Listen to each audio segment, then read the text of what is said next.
सुप्रभात विद्यार्थियों। आज हम पाठ 11 बाजार दर्शन, जिसके लेखक जैनेन्द्र कुमार है, इस पाठ के अगले अंश का अध्ययन करेंगे। पूर्व में हमने पढ़ा था कि लेखक के मित्र जो चूरन वाले भगत जी हैं, वह किस तरह से संतोषी प्रवृत्ति वाले हैं। बाजार की शक्तियाँ उसके आगे बेबस हो जाती है, वे बाजार की शक्तियों की ओर ध्यान नहीं दे पाते हैं और पैसा स्वयं उनके सामने भिक्षा मांगता है, लेकिन वह उसकी ओर ध्यान नहीं देते हैं और अपने उद्देश्य, अपने लक्ष्य की ओर आगे बढ़ते रहते हैं। वह लक्ष्य निर्धारित करके चलते हैं। उसके अलावा हमने पढ़ा था में कि पैसे की जो व्यंग्य शक्ति है वह बहुत भयंकर है और लेखक के साथ में किस तरह से एक बार घटना घटी थी कि उनके पास से गाड़ी गुजरी थी और गाड़ी उनके पास धूल उड़ाती गई। तब लेखक के मन में फिर ख्याल आया कि मैं किस तरह के परिवार में मैंने जन्म लिया है जहाँ मुझे एक मोटर एक गाड़ी भी नहीं मिल सकती है। उसी क्रम को आगे बढ़ाते हुए हम आगे निबंध का अध्ययन करेंगे। तो वह क्या बल है जो इस तीखे व्यंग्य के आगे ही अजेय ही नहीं रहता, बल्कि मानो उस व्यंग्य की क्रूरता को ही पिघला देता है। लेखक कह रहे हैं कि वह कौन सा बल है, वह कौन सी शक्ति है जो ये जो पैसे का जो व्यंग्य है इसके आगे अजेय ही नहीं रहता, बल्कि उस व्यंग्य की क्रूरता को ही पिघला देता है। ऐसी कौन सी शक्ति है जो धन का जो बल है उसके आगे अजेय ही नहीं रहता, बल्कि जो धन का बल है उसको अपनी क्रूरतापूर्वक व्यवहार से पिघला देता है, समाप्त कर देता है।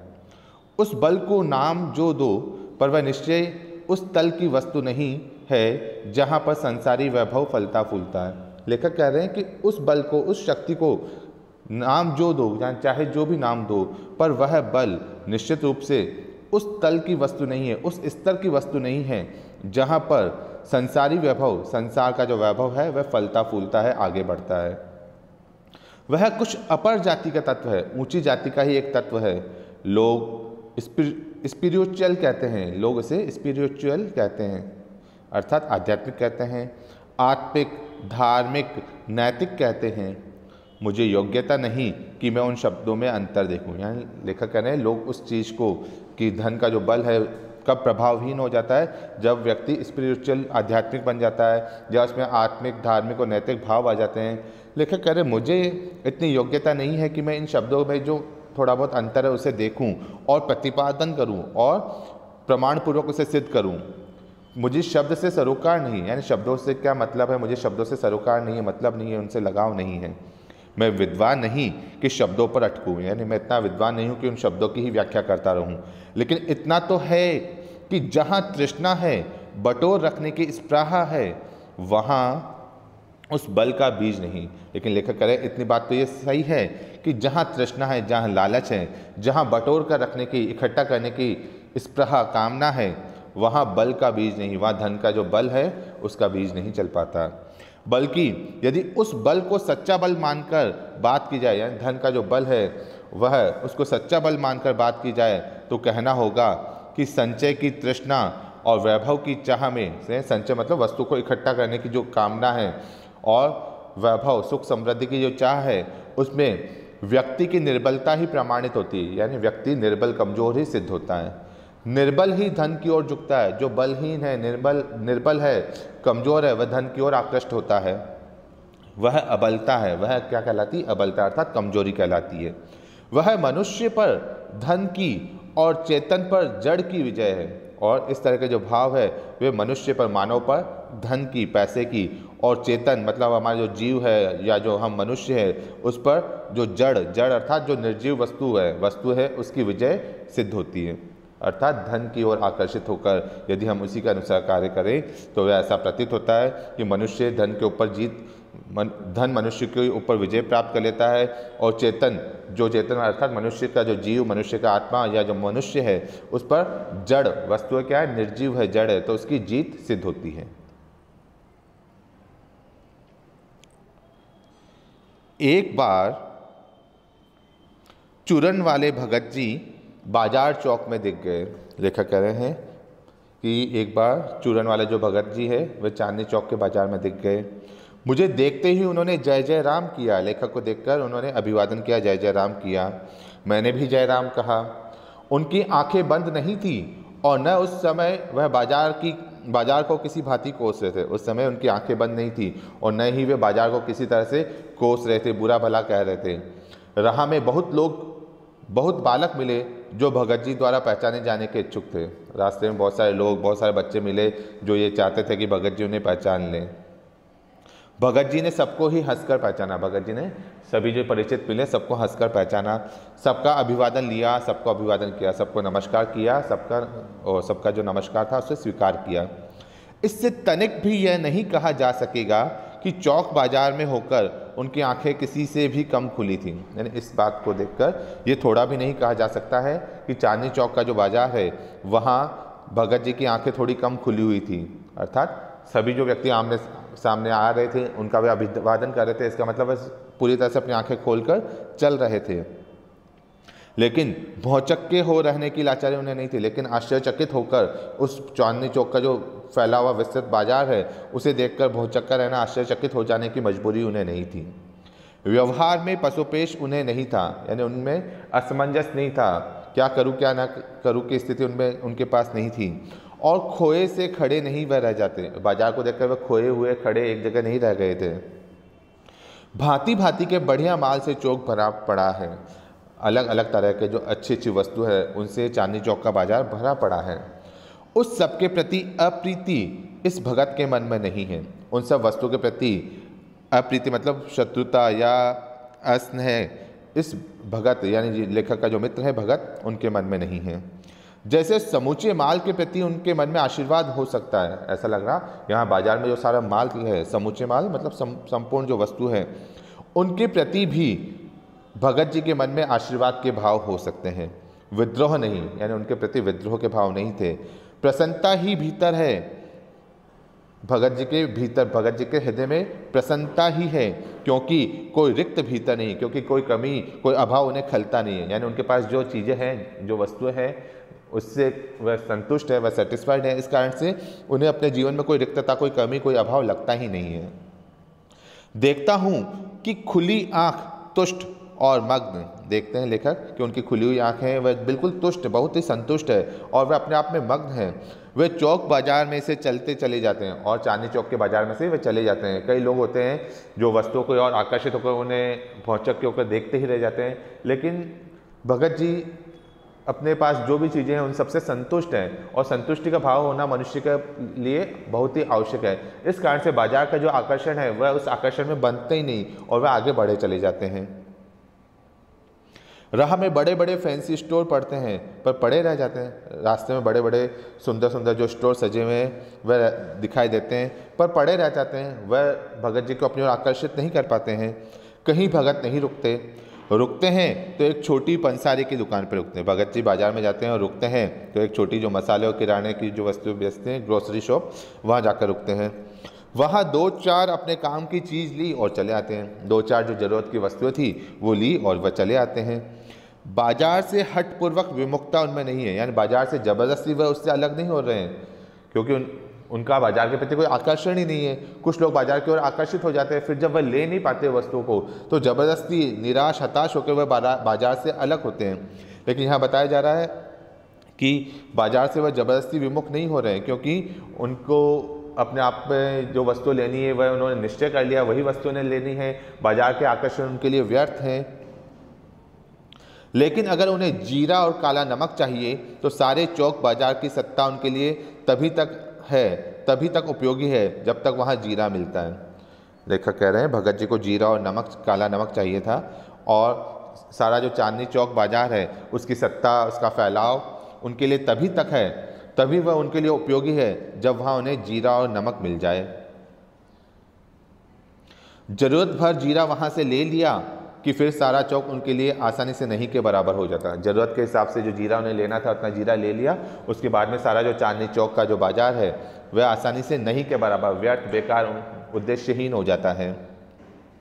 वह जानते हैं कि जो उन्हें चाहिए वह है जीरा, वह जानते हैं जो वस्तु उनको चाहिए वह वस्तु जीरा है और नमक और काला नमक है। बस इस निश्चित प्रतीति के बल पर, यानी इस निश्चित ज्ञान के बल पर शेष सब चांदनी चौक का आमंत्रण उन पर व्यर्थ होकर बिखरा रहता है। यानी वह पहले निश्चित करके आए कि मुझे यही वस्तु चाहिए और जो ज़रूरत की वस्तु वही उससे लेनी है। इस कारण से चांदनी चौक का जो पूरा बाजार है वह जो पूरा चांदनी चौक का जो आमंत्रण है वह उन्हें अपनी ओर आमंत्रित नहीं कर पाता है। चांदनी चौक का बाजार उन्हें अपनी ओर आकर्षित नहीं कर पाता है और जो भगत जी हैं उनके लिए चांदनी चौक की जो सारी सुंदरता, सारी वस्तुएं, सभी वैभव, वह सब व्यर्थ बेकार सा हो जाता है। चौक की चांदनी दाएं बाएं भूखी की भूखी फैली रह जाती है। चांदनी चौक का जो आकर्षण है वह सभी और प्रभाव ही नहीं रह जाता है, क्योंकि भगत जी को जीरा चाहिए वह तो कोने वाली पंसारी की दुकान से मिल जाता है और भगत जी को तो जीरा लेना था और वह कोने में जो पंसारी की दुकान है वहीं पर मिल जाता है। वहाँ से सहज भाव में ले लिया गया है और सामान्य रूप से जाकर भगत जी ने उस जीरे को वहाँ से ले लिया है। इसके आगे आसपास अगर चांदनी बिछी रहती है तो बड़ी खुशी से बिछी रहे, यानी जीरा ले लिया, उसके अलावा चांदनी चौक में जो सुंदरता, वस्तुओं का जो फैलाव बिखरा पड़ा है तो बहुत खुशी से बिखरा रहे। भगत जी को इससे कोई मतलब नहीं, भगत जी उस बेचारी का कल्याण ही चाहते हैं। भगत जी उस चांदनी चौक की जो वस्तुएं हैं उन वस्तुओं का कल्याण ही चाहते हैं, उनका भला ही चाहते हैं, क्योंकि भगत जी व्यर्थ की वस्तुएं लेंगे तो वह उनके लिए व्यर्थ है, बेकार है, महत्वहीन है। तब बाजार का होना ना होना व्यर्थ है। बाजार कब उपयोगी है? जब आप उपयोग की वस्तु वहाँ से खरीद कर लाएं।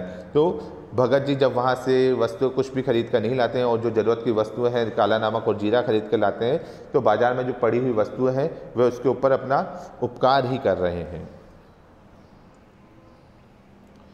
यहाँ मुझे ज्ञात होता है कि बाजार को सार्थकता भी वही मनुष्य देता है जो जानता है कि वह क्या चाहता है। लेखक कह रहे हैं मुझे इस बात की जानकारी होती है, मुझे इस बात का ज्ञात होता है कि बाजार को सार्थकता यानी बाजार की उपयोगिता या बाजार की जो उद्देश्यपूर्णता वही मनुष्य देता है जो जानता है कि वह क्या चाहता है। यानी जो व्यक्ति ये सोच कर जाता है कि मुझे क्या वस्तु लेनी है, क्या मेरे उपयोग की वस्तु है, और जाकर वह वस्तु खरीदता है, तो वह व्यक्ति बाजार की सार्थकता सिद्ध करता है, बाजार की उपयोगिता को सिद्ध करता है। और जो नहीं जानते कि वे क्या चाहते हैं, अपनी परचेजिंग पावर के गर्व में अपने पैसे से केवल एक विनाशक शक्ति, शैतानी शक्ति, व्यंग्य की शक्ति ही बाजार को देते हैं। और जो व्यक्ति यह नहीं जानते कि उनको क्या लेना है, क्या उनकी ज़रूरत की वस्तु है, तब ऐसे व्यक्ति जब बाजार जाते हैं तब अपनी परचेजिंग पावर से, अपनी क्रय शक्ति के गर्व में, अभिमान में, अपने पैसे से केवल विनाश करने वाली शक्तियाँ, शैतानी शक्ति, दुष्टता और परेशान करने वाली शक्ति और बाजार को एक व्यंग्य की शक्ति ही प्रदान करते हैं। अर्थात अनुपयोगी वस्तुएं खरीदकर बाजार में जो अनीति है उसको जन्म देते हैं, बाजार में जो भेदभाव की भावनाएं हैं उसको जन्म देते हैं, लोगों में एक दूसरे के प्रति जो दोष, अभाव व्यक्त हो जाता है उसी को वह जन्म देते हैं। न तो वह बाजार से लाभ उठा सकते हैं, न उस बाजार को सच्चा लाभ दे सकते हैं। यानी ऐसे व्यक्ति जो अपनी परचेजिंग पावर से कुछ भी वस्तुएं खरीद लेते हैं, तो ऐसे व्यक्ति न तो बाजार से लाभ उठा पाते हैं, न बाजार को उसका सच्चा लाभ प्रदान कर सकते हैं। वे लोग बाजार का बाजारूपन बढ़ाते हैं। यानी ऐसे लोग क्या करते हैं, बाजार का जो बाजारूपन है, बाजारूपन मतलब विज्ञापन, एडवर्टाइजमेंट के कारण से जो अनुपयोगी व्यर्थ की वस्तु है उनको भी बेचा जा रहा है, वह बाजारूपन कहलाता है। तो ऐसे लोग बाजार का बाजारूपन बढ़ाते हैं, जिसका मतलब है कि कपट बढ़ाते हैं। और उसका मतलब ये होता है कि बाजार में कपट बढ़ाते हैं, छल बढ़ाते हैं। ज़रूरत की वस्तुएं खरीदना तो उपयोगी है, अच्छा है, लेकिन अनुपयोगी वस्तुएं और उनको एडवर्टाइजमेंट के माध्यम से, प्रदर्शन के माध्यम से, विज्ञापनों के माध्यम से बेचा जा रहा है, तो वे बाजार के बाजारूपन को बढ़ाते हैं। कपट की बढ़ती का अर्थ परस्पर में सद्भाव की घटी। यानी जब कपट बढ़ता है, धोखा बढ़ता है, तब क्या होता है, उसका मतलब ये निकलता है परस्पर मतलब आपस में सद्भाव की घटी, अच्छी भावनाएं घट जाती है। जब कपट बढ़ता है तो अच्छी भावनाएं घट जाती है। इस सद्भाव के ह्रास पर आदमी आपस में भाई भाई और सुहृद और पड़ोसी फिर रह ही नहीं पाते हैं। यानी ये जो सद्भाव में ह्रास हो रहा है, कमी आ रही है, इस कारण से आदमी, मनुष्य आपस में भाई भाई, सुहृद मतलब स्नेही, प्रेमी और पड़ोसी फिर रह ही नहीं जाते हैं। यानी फिर जब बाजार में छल कपट की भावनाएं आ जाती है, एक दूसरे में दूरियां आ जाती है और अच्छी भावनाओं की कमी आ जाती है, तब मनुष्य आपस में अपने आप को भाई भाई नहीं समझते, एक दूसरे को स्नेही नहीं मानते, एक दूसरे को अपना पड़ोसी, अपना हितैषी, अपना प्यारा नहीं मानते हैं और आपस में कोरे ग्राहक और बेचक की तरह व्यवहार करते हैं। और फिर आपस में क्या करते हैं, सिर्फ ग्राहक खरीदने वाला और बेचक बेचने वाले की तरह ही वे व्यवहार करते हैं। मानो दोनों एक दूसरे को ठगने की गात में हो। और ऐसा प्रतीत होता है जैसे बाजार में हम जाते हैं तो हम सोचते हैं कि बाजार में जो वस्तु है वह कम मूल्य में खरीद लें, और जो बेचने वाला विक्रेता होता है वह चाहता है कि हम इस ग्राहक को ठग लें। तो मानो दोनों एक दूसरे को ठगने की गात में, अवसर में लगे रहते हैं। एक की हानि दूसरे को अपना लाभ दिखता है, यानी एक को हानि पहुंचाकर दूसरे को अपना लाभ व्यक्त होता है, और ये बाजार का बल्कि इतिहास का सत्य माना जाता है। और ये न सिर्फ बाजार का बल्कि ये इतिहास का सत्य है कि एक दूसरे को हानि पहुंचाकर व्यक्ति अपने लाभ को सिद्ध करता है, यानी एक व्यक्ति की हानि दूसरे को लाभ प्रदान करती है, और ये सत्य भी बात है। ऐसे बाजार को बीच में लेकर लोगों में आवश्यकताओं का आदान प्रदान नहीं होता। इस तरह के बाजार को लेकर यदि मनुष्य अपनी आवश्यकताओं की वस्तुओं को खरीदना बेचने का कार्य करेगा तो वह नहीं हो पाता, बल्कि शोषण होने लगता है, बल्कि व्यक्ति का शोषण होने लगता है। तब कपट सफल होता है, और ऐसी दशा में जो कपट से कार्य करता है, जो कपटपूर्वक छलपूर्वक आचरण करता है, वही सफल होता है। निष्कपट शिकार होता है, जिसमें कपट की भावनाएं नहीं होती, छल कपट की भावनाएं नहीं होती, वह उसका कपटी व्यक्ति का शिकार बन जाता है। जिस तरह से हम बाजार में जाते हैं और यदि हम सीधे सरल स्वभाव के हैं, बाजार में जो विक्रेता है वह किसी भी वस्तु का जो भी दाम बताए, जो भी मूल्य बताए, हम खरीद कर ले आते हैं, क्योंकि हम में छल कपट के भाव नहीं हैं। इस कारण से क्या होता है, जो निष्कपटी व्यक्ति है वह शिकार बन जाता है, और जो कपटी व्यक्ति है वह अपने उद्देश्य में सफल हो जाता है, उसको ठग लेता है। ऐसे बाजार मानवता के लिए एक विडंबना है। इस तरह के बाजार होना मानवता के लिए एक विडंबना की बात है। और जो ऐसे बाजार का पोषण करता है, यानी जो लोग ऐसे बाजार को संरक्षण प्रदान करते हैं, जो लोग ऐसे बाजार का पालन पोषण करते हैं, जो उसका शास्त्र बना हुआ है, और जो बाजार का शास्त्र बना हुआ है वह अर्थशास्त्र सरासर औंधा है। और वह जो अर्थशास्त्र, वह धन की जो विधा है वह सरासर मतलब पूरी तरह से औंधी, उल्टी है, गलत है।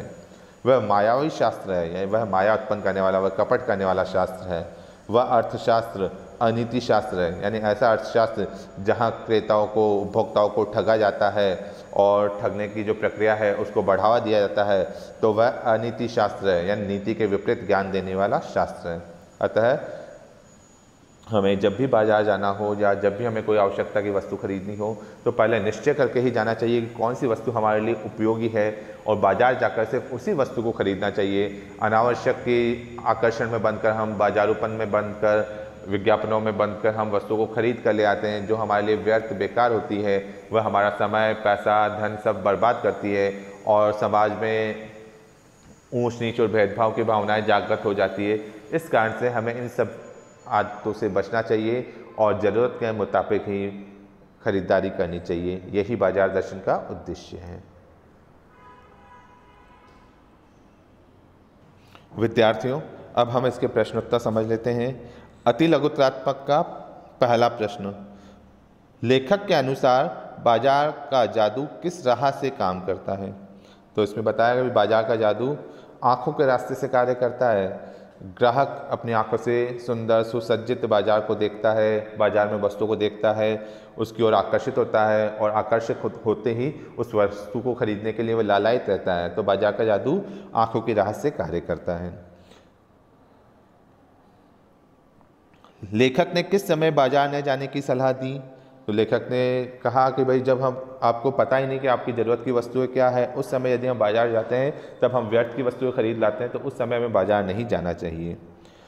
चूरन वाले भगत जी का जीवन हमें क्या शिक्षा देता है? विद्यार्थी, आपने पढ़ा हुआ चूरन वाला जो भगत जी है वह क्या अपनी ज़रूरत की जो चीज़ें हैं सिर्फ वही खरीदता है और फालतू की व्यर्थ की चीज़ें नहीं खरीदता। उसके अलावा जो आवश्यकता है उसके अनुसार ही वह जितनी आवश्यकता उतना ही धन कमाता है। तो ये शिक्षा हमें प्रदान करता है।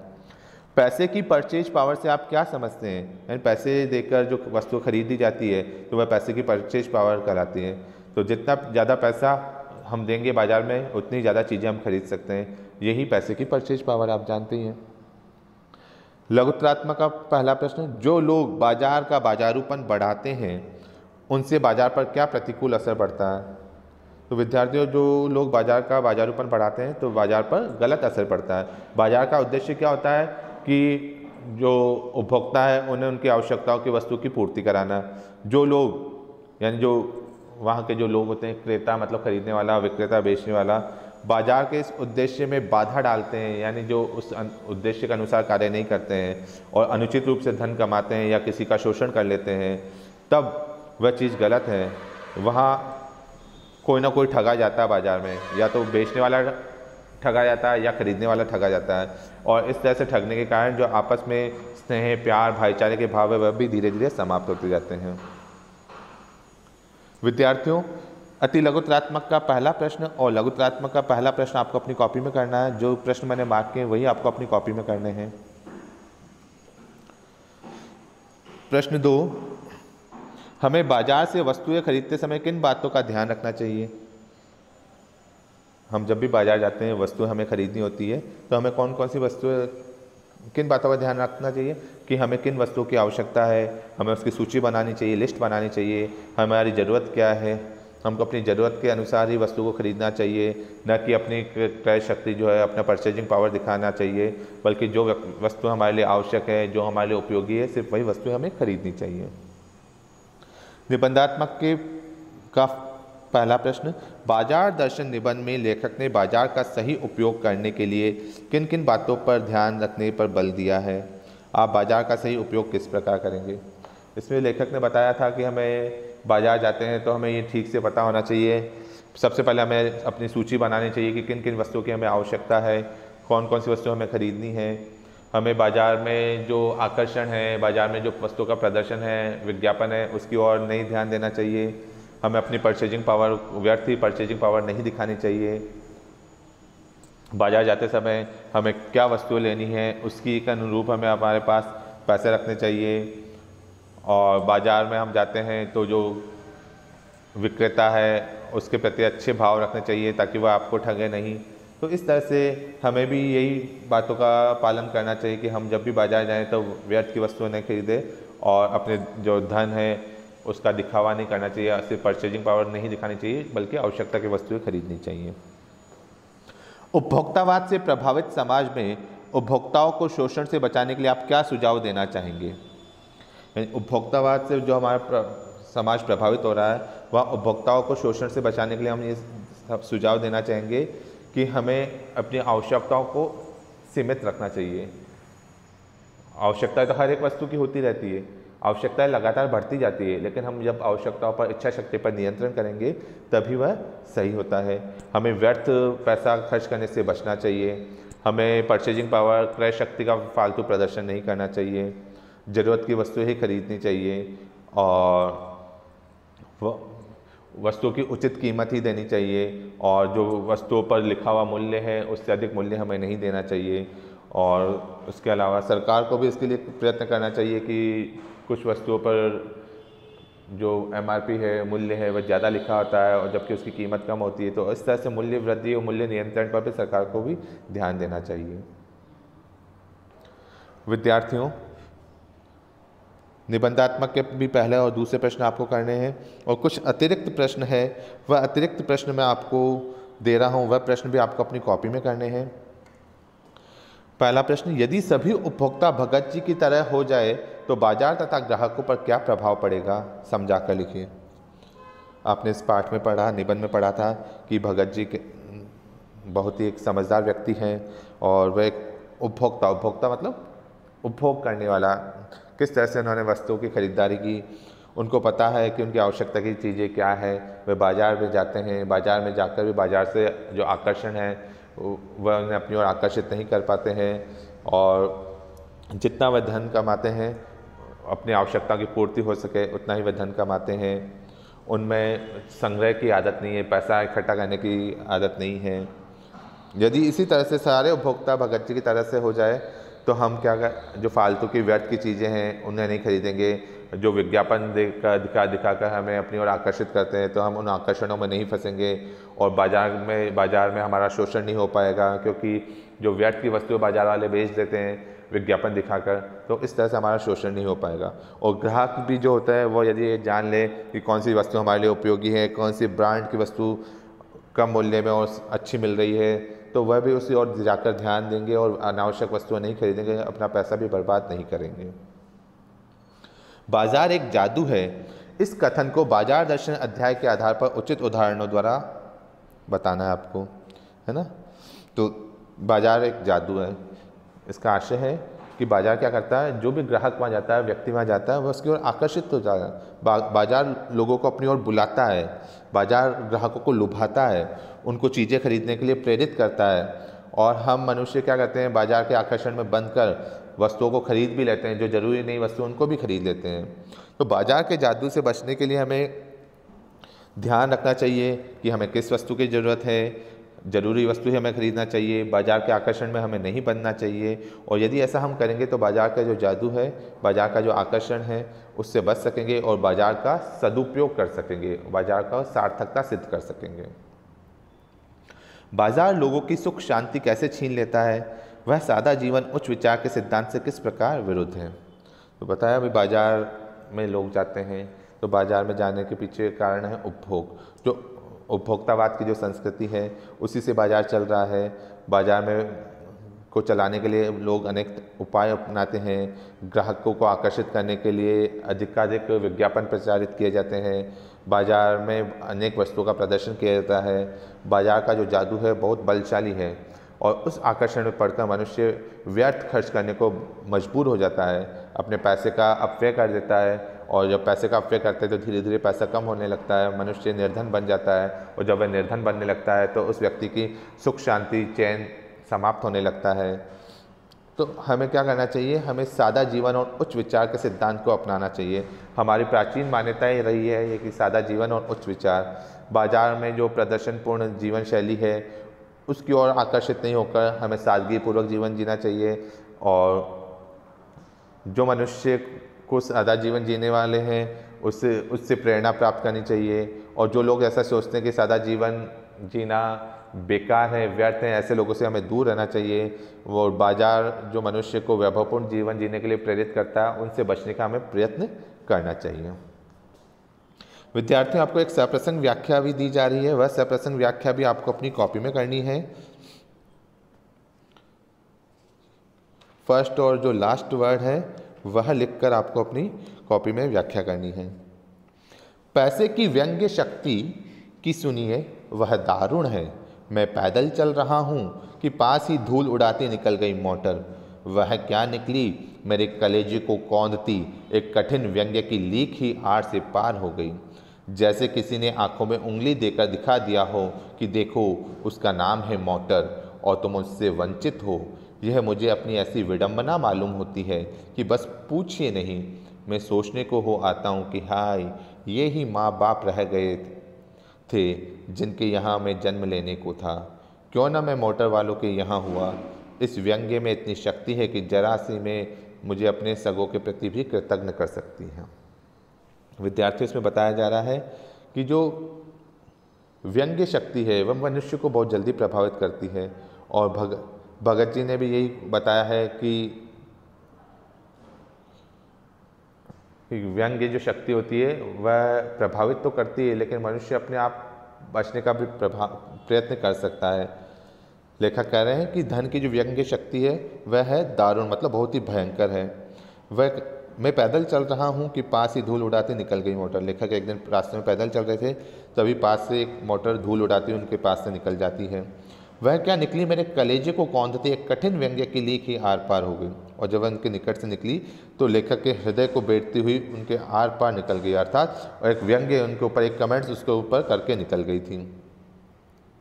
जैसे किसी ने आंखों में उंगली देकर दिखा दिया हो कि देखो उसका नाम है मोटर। और ऐसा लग रहा था लेखक को मानो किसी ने आंखों में उंगली डालकर आंखें खोल कर दिखा दिया कि उस वस्तु को मोटर कहते हैं और तुम उससे वंचित हो, और वह वस्तु, वह मोटर तुम्हारे पास नहीं है। यह मुझे अपनी ऐसी विडंबना मालूम होती है कि बस पूछे नहीं। और अपने पास मोटर न होना लेखक को बहुत ही विडंबना, दुखदायक, दुर्भाग्यपूर्ण लगता है।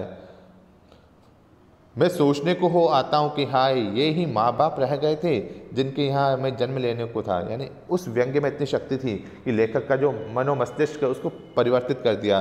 फिर लेखक सोचने लग गए कि मुझे ऐसा लगने लगा कि क्या मैं ऐसे ही माँ बाप के घर में मैंने जन्म लिया है जो मुझे एक मोटर तक नहीं, क्यों ना मैं मोटर वालों के यहाँ हुआ, क्यों नहीं मोटर गाड़ी वाले धनी परिवार में मैंने जन्म लिया।